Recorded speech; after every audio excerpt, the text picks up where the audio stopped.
The sun's trying to come out.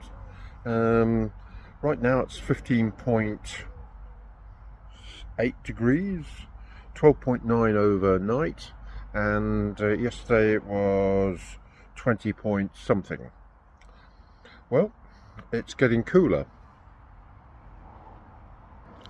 Yeah, we had some more rain, we'll call that 2 millimeters.